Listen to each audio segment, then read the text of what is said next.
El Perú es un país pobre y atrasado. Influenciados por las palabras de nuestro profesor coreano, nosotros, estudiantes universitarios de Alemania, teníamos una imagen terrible del Perú.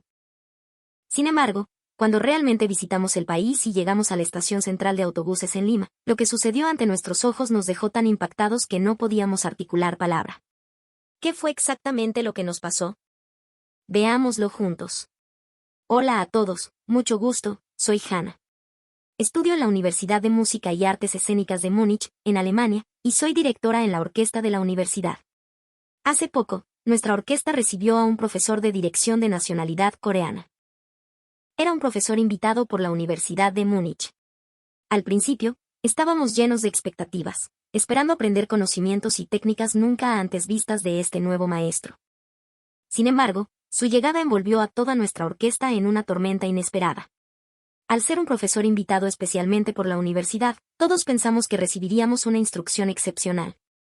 Pero, para nuestra sorpresa, su dirección era mediocre, siempre sentíamos que faltaba algo. Tal vez nuestras expectativas eran demasiado altas, y quizás eso estaba mal de nuestra parte. Con esa duda, busqué su currículum y descubrí que no había ganado premios en ninguna competencia importante ni tenía logros prácticos destacables. Solo eso ya era bastante decepcionante, pero había algo aún más molesto.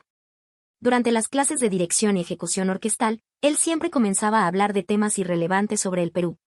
Y no era solo una charla casual, ocupaba más de la mitad del tiempo de la clase. Este profesor coreano siempre repetía que el Perú es un país pobre y atrasado, ir allá es una pérdida de tiempo. Peor aún, quizás debido a su aversión personal hacia el país, canceló toda nuestra participación en el gran concurso internacional de orquestas que se iba a celebrar en Lima. ¿Cómo podía permitirse algo así?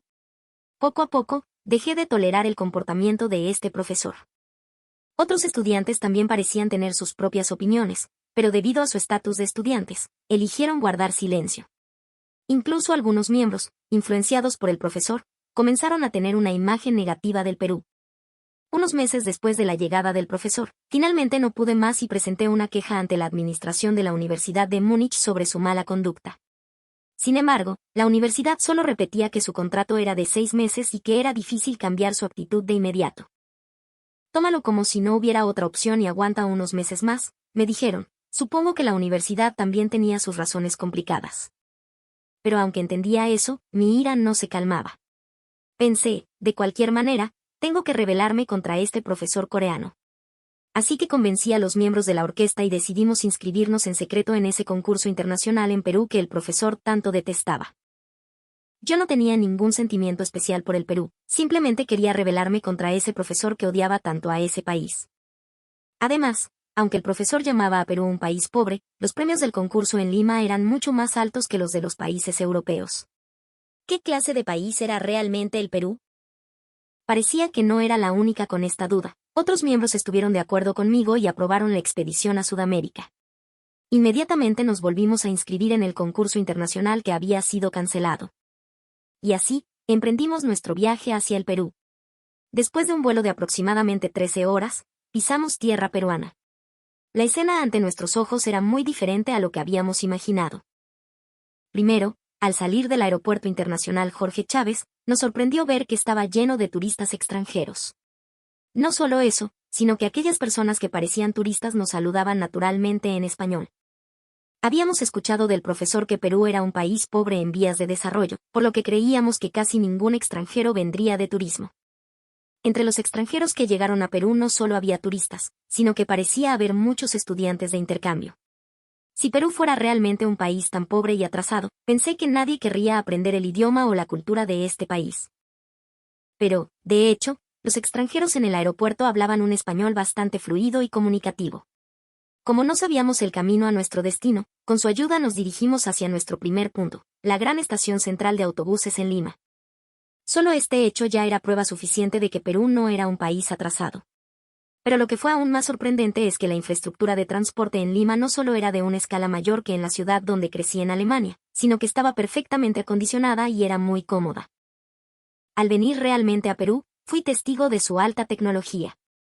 Y algo más sorprendente aún, a pesar de ser una metrópolis con tanta población, las calles principales por donde pasamos estaban impecables. Todo lo que habíamos escuchado del profesor coreano se demostró como una mentira en ese instante. Él siempre nos mostraba fotos de zonas marginales y descuidadas en clase, diciendo que así era todo Lima, imágenes antihigiénicas que cualquiera detestaría. Sin embargo, en nuestro trayecto del aeropuerto a la estación, no vimos nada de eso en las zonas modernas. No solo eso, la ciudad estaba llena de áreas verdes y parques cuidados, como el hermoso malecón que vimos de paso. La gente descansaba allí, la cercanía entre la naturaleza y la vida urbana no era en absoluto atrasada, al contrario, debería llamarse avanzada. Mientras escuchábamos las clases del profesor, estábamos convencidos de que Perú era miserable, pero la realidad es que tenía una infraestructura de transporte más moderna que en nuestra propia patria. Además, incluso en las zonas urbanas muy pobladas, no había sensación de caos, todo estaba ordenado. Vimos la Costa Verde, el Océano Pacífico inmenso, gente disfrutando del surf y muchos turistas tomándose fotos. Las expresiones de las personas eran muy pacíficas, transmitiendo una calma interior. Caminamos un poco y llegamos a la estación del Metropolitano. Desde aquí nos dirigiríamos a la estación final de autobuses interprovinciales. Aquí recibí lo que podría ser el mayor impacto de mi vida. Había muchos peruanos pagando su pasaje usando sus teléfonos inteligentes o relojes inteligentes. Me dijeron que solo con acercar el dispositivo o escanear un código QR en el validador al subir y bajar, el pago se completaba. Esa escena anuló todo lo que yo conocía, por más que lo miraba, no podía creerlo. En nuestra ciudad natal, Múnich, para tomar el autobús hay que comprar el boleto en una máquina dentro del vehículo o en la estación. Las máquinas a veces solo aceptan efectivo, así que hay que preparar monedas de antemano. Sacar la billetera, contar las monedas. Esas tareas tediosas siempre me parecieron molestas. Pero aquí en Lima, en este sistema moderno, no era necesario hacer nada de eso.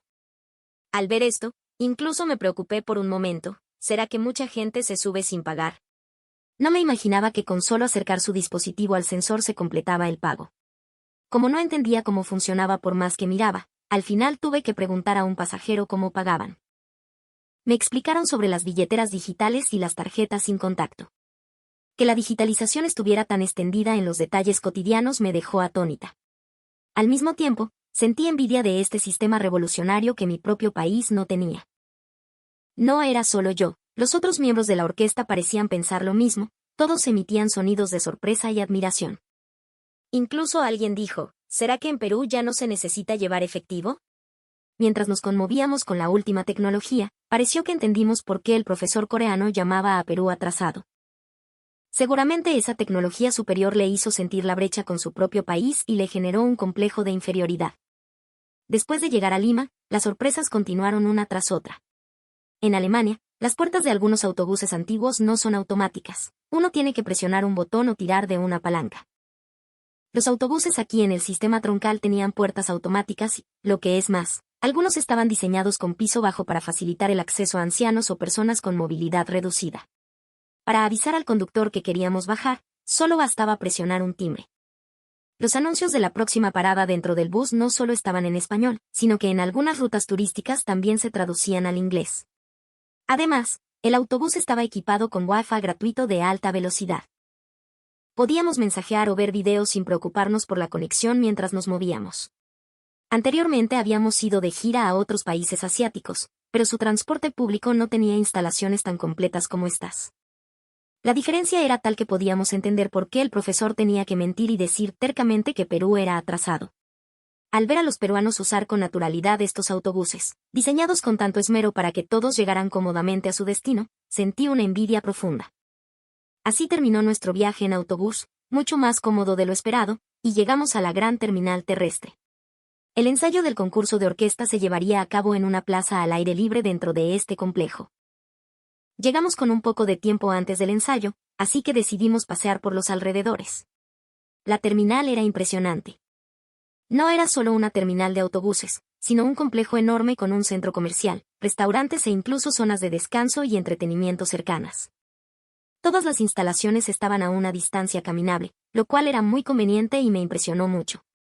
Decidimos ir a tomar algo refrescante antes del ensayo, pero entonces ocurrió un problema. Iba a sacar mi celular para avisar al personal del concurso en Perú que ya habíamos llegado, pero descubrí que me quedaba menos del 5% de batería. En un lugar desconocido, buscando mapas, rutas de transporte, tomando fotos.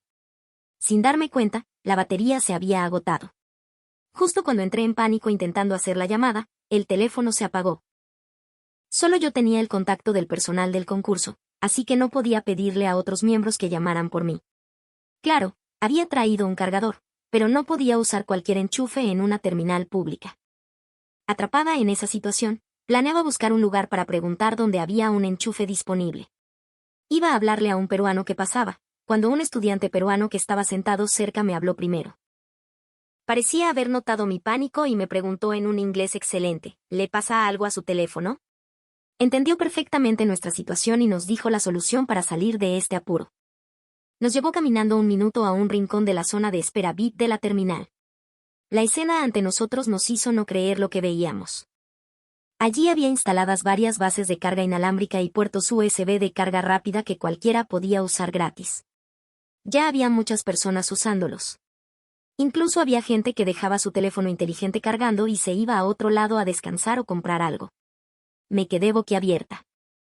Según el sentido común en Múnich, nadie dejaría su dispositivo así. Pensé que en menos de 5 minutos todos los cargadores y teléfonos serían robados. ¿Qué clase de educación moral de alto nivel han recibido los peruanos? Nadie intentaba llevarse los teléfonos de otros ni acaparar los cargadores compartidos. Casi todos dejaban sus teléfonos con naturalidad sobre el cargador y se alejaban para sentarse en un banco cercano a leer o tomar un café mientras esperaban. Los miembros de la orquesta detrás de mí también murmuraban confundidos. La combinación de equipos de vanguardia que desafiaban su sentido común y la buena seguridad de esta zona de Lima los hizo alborotarse de sorpresa. En Múnich, incluso en las tiendas del centro, muchas mercancías están bajo llave. Aquí, la gente se comportaba como si no les preocupara en absoluto que les robaran sus cosas. De esto pude sentir que la conciencia de la gente en Perú era fundamentalmente diferente a la de los alemanes o estadounidenses en ciertos aspectos. Mientras me sorprendía con las instalaciones, mi teléfono se cargó en unos 20 minutos. Incluso siendo cargadores públicos, eran de alto rendimiento. Agradecimos al estudiante que nos mostró el lugar y le regalamos entradas para el concurso de orquesta del día siguiente. Él hizo una reverencia profunda, sin aires de haber hecho algo grandioso, y se fue con una sonrisa alegre. Justo cuando suspiré aliviada al contactar al personal del concurso, escuché una voz detrás de mí. Era un miembro de la orquesta que había descubierto una escena increíble fuera de la terminal. Salimos con la curiosidad de qué pasaría esta vez. Allí vimos algo que no esperábamos. En el paradero de autobuses había una señora con un cochecito de bebé y personas en silla de ruedas esperando. En Alemania, las personas con cochecitos o sillas de ruedas suelen pagar taxis grandes por su cuenta. Rara vez usan el transporte público con mucha gente. Pensé que en otros países sería igual. Creía que, por muy buenas que fueran las políticas de bienestar, no vería una escena así. Por eso, esta escena fue fresca e impactante para mí.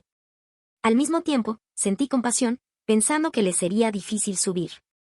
En Alemania, estas personas tienen que esperar a que todos suban y, si hay espacio, recién pueden subir. Pensar que podrían esperar horas me dolía. Sin embargo, cuando llegó un enorme autobús moderno, lo entendí todo. Para nuestra sorpresa, el conductor del autobús bajó y comenzó a ayudar personalmente a subir al cochecito y a la silla de ruedas usando una rampa automática. En Alemania, esa escena es casi imposible. El trabajo del conductor es conducir, su salario no aumenta por ayudar, así que nadie haría algo fuera de sus funciones. Por eso entendí que este conductor peruano no veía la ayuda como parte del trabajo, sino que lo hacía por responsabilidad y orgullo, sin esperar nada a cambio. Además, me conmovió profundamente la actitud de los otros pasajeros. Preparar la rampa y ajustar los asientos tomó tiempo, pero nadie se quejó. La gente esperaba tranquila y naturalmente. Esa figura fue impresionante. En Europa, si no se sale a tiempo, los pasajeros se quejan o ponen caras de disgusto de inmediato. Aquí, ningún peruano mostró molestia, solo esperaban. La calidad humana de los peruanos me dejó atónita. Incluso vi a pasajeros ceder sus asientos activamente a personas con niños o bebés. Es una cultura de consideración y empatía que es única de aquí. Era la primera vez que usábamos transporte público en Perú, pero ya no era solo un medio de transporte. Era un lugar donde personas con una conciencia moral compartida cuidaban y ayudaban a los vulnerables. Esta escena es algo que ningún otro país avanzado puede imitar fácilmente. Seguramente el profesor coreano tenía celos de esto. Por eso nos inculcaba constantemente que Perú era un país atrasado, mostrándonos videos y fotos falsas para manipular nuestra impresión. Que la gente pueda compartir una conciencia moral tan alta es algo maravilloso. No es algo que se logre en poco tiempo. Así, los miembros de la orquesta recolectamos innumerables milagros en esa terminal de autobuses en Perú. Aunque queríamos explorar más, se acercaba la hora del ensayo al aire libre, así que tomamos nuestros instrumentos y fuimos a la plaza cercana. Ese día, aunque era un ensayo, ya se habían colocado sillas en la plaza y mucha gente estaba sentada, esperando nuestra actuación. Revisé la partitura y la batuta, y subí al escenario. Sin embargo, antes de empezar, sentí que algo andaba mal y decidí retrasar el inicio 5 minutos. Al mirar alrededor, descubrí la razón. Era un concierto al aire libre, pero no había ni un solo policía o guardia de seguridad protegiéndonos. En Alemania, para un evento así, siempre habría seguridad para evitar que el público irrumpiera o robaran instrumentos costosos. Al llegar aquí, fui testigo de que esta zona de Lima era segura, lo tenía claro, pero que no hubiera ni un guardia era difícil de entender. Mañana teníamos el concurso, si algo le pasaba a los instrumentos, sería irreversible. Un poco molesta, llamé al personal del concurso y cuestioné la falta de seguridad. Sin embargo, el personal peruano se rió y respondió, aquí no es como en Alemania. Nadie va a interrumpir y no robarán los instrumentos. Confíe en mí y empiece el ensayo. Aunque no podía creerlo del todo, no había tiempo, así que agité la batuta con miedo. El ensayo duró unos 30 minutos. Afortunadamente, nadie interrumpió y la ejecución fue fluida. Al terminar la última pieza y suspirar aliviada, el público se puso de pie y nos aplaudió. Además, algunos representantes se acercaron con ramos de flores, café y empanadas calientes, transmitiéndonos su emoción y agradeciendo repetidamente. Esta sorpresa hizo que se me saltaran las lágrimas. Al mismo tiempo, todos mis prejuicios sobre Perú se derrumbaron por completo. Antes del ensayo, no importaba cuánto me dijeran que era seguro, yo no lo creía. Pero frente a estas personas tan conmovidas y felices por nuestra música, terminé llorando de emoción. Los otros miembros seguramente sentían lo mismo. Vi a varios con los ojos llorosos. Perú es diferente a cualquier país avanzado. En este país, que parece un sueño por su calidez y la consideración de su gente, no pude hacer más que llorar de gratitud. En otros lugares, se necesitarían decenas de guardias. Aquí, la gente misma era la guardiana del orden. Esto demuestra cuán alta es la conciencia moral de la sociedad. Al día siguiente, completamos con éxito el concurso oficial. Ahora, con la sensación de liberación, aprovechamos el tiempo restante para disfrutar de Perú. Grabamos todo en video con los miembros de la orquesta. Lo hacemos para mostrarle este video al profesor coreano. Al volver a Alemania, le diremos a él, que intentó manipularnos con información falsa, la verdad que conocemos y la verdadera cara del Perú. ¿Qué cara pondrá cuando sepa esto? Ya estoy emocionada por verlo. ¿Qué les parece? Hannah, quien fue engañada por el profesor, cambió completamente su visión tras visitar Perú. Para nosotros los peruanos, estas instalaciones, como el Metropolitano o los pagos digitales, y la calidez humana son cosas cotidianas. Pero para Hannah y su grupo, la modernidad y la empatía del Perú fueron una tecnología de punta que la sorprendió. Y para que esto funcione, la conciencia moral de los peruanos es indispensable. Esa amabilidad y el espíritu de dar la mano no se logran de la noche a la mañana, es algo que los peruanos hemos heredado a través de nuestra historia. Yo mismo he usado muletas alguna vez y mucha gente me cedió el asiento en el bus o el tren eléctrico. Escuchar la historia de Hannah me trajo recuerdos cálidos. Espero que esta conciencia moral y empatía, elogiada por extranjeros, siga transmitiéndose a las futuras generaciones. Seguramente ustedes que leen esto también han tenido experiencias conmovedoras en el Metropolitano o en la combi. Si es así, bienvenidos a compartir sus historias. Gracias por leer hasta el final. ¡Arriba Perú!